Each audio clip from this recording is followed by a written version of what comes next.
almost forgot. We have to finish Magic Tree House number 2, Night at Dawn. I'm on chapter 2. Leaving again. No one's here, Annie shouted down. Jack thought about going home. Then he thought about all the books in the treehouse. He started up the ladder. When he was nearly to the treehouse, he saw light in the distant sky. Dawn was starting to break. He crawled through a hole in the floor, took off his backpack. It was dark inside the treehouse. Annie was shining her flashlight on the books scattered about. They're still here, she said. She stopped the light on a dinosaur book. It was the book that had taken them to the time of the dinosaurs. Remember the Tyrannosaurus? Asked Annie. Jack shuddered. Of course he remembered. How could anyone forget seeing a real live Tyrannosaurus Rex? Jack shuddered. The light fell on a book about Pennsylvania. A red silk bookmark stuck out of it. Remember the picture of Frog Creek? Said Annie. Of course, said Jack. That was the picture that had brought them home. That's my favorite, said Annie. The light was shining on a book about knights and castles. There was a blue leather bookmark in it. Annie turned the page with the bookmark. There was a picture of a knight on a black horse. He was riding toward a castle. Annie, close that book, said Jack. I know what you're thinking. Annie pointed at the knight. Don't, Annie. We wish we could see this guy for real, Annie said. No, we don't, shouted Jack. They heard a strange noise.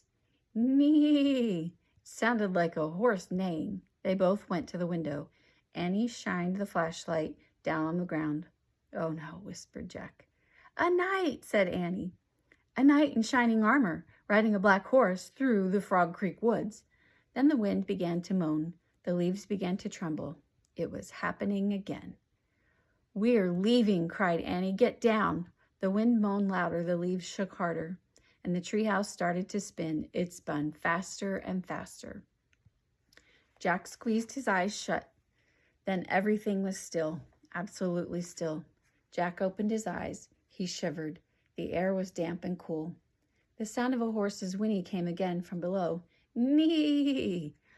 I think we're here, whispered Annie. She was still holding the castle book. Jack peeked out the window. A huge castle loomed out of the fog. He looked around. The tree house was in a different oak tree, and down below, the knight on the black horse was riding by. We can't stay here, said Jack. We have to go home and make a plan first. He picked up the book about Pennsylvania. He opened it to the page with the red silk bookmark.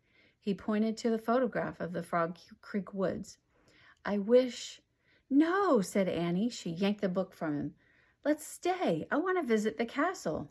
You're nuts. We have to examine the situation, said Jack, from home. Let's examine it here, said Annie. Come on, he held out his hand. Give it. Annie gave Jack the book. Okay.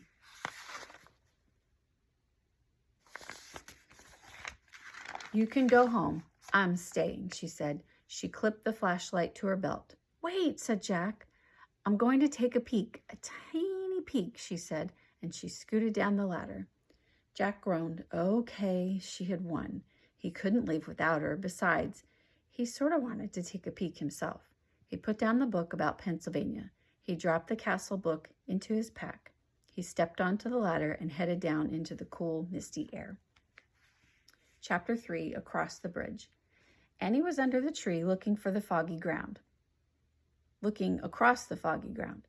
The knight's riding toward that bridge, I think, said Annie. The bridge goes to the castle. Wait, I'll look it up, said Jack. Give me the flashlight. He took the flashlight from her and pulled the castle book out of his pack. He opened it to the page with a leather bookmark. He read the words under the picture of the knight. This is a knight arriving for a castle feast. Knights wore armor when they traveled long and dangerous distances. The armor was very heavy. A helmet alone could weigh up to 40 pounds. Wow! Jack had weighed 40 pounds when he was 5 years old, so it'd be like riding a horse with a 5-year-old on your head. Jack pulled out his notebook. He wanted to take notes, as he had done in the dinosaur trip. He wrote, heavy head. What else? He turned the pages of the castle book. He found a picture that showed the whole castle and the buildings around it. The knight's crossing the bridge, said Annie. He's going through the gate. He's gone. Jack studied the bridge in his picture. He read, a drawbridge crossed the moat. The moat was filled with water to help protect the castle from enemies. Some people believe crocodiles were kept in the moat. Jack wrote in his notebook, Crocodiles in moat? Look, said Annie, peering through the mist. A windmill right over there.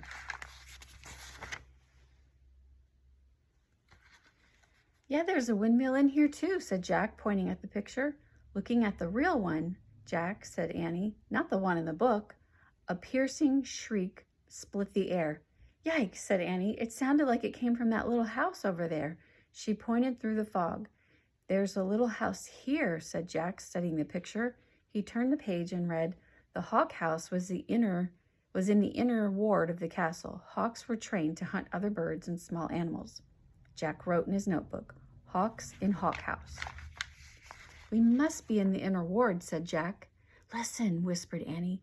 You can hear that? I'm sorry. You hear that? Drums, horns, they're coming from the castle. Let's go see.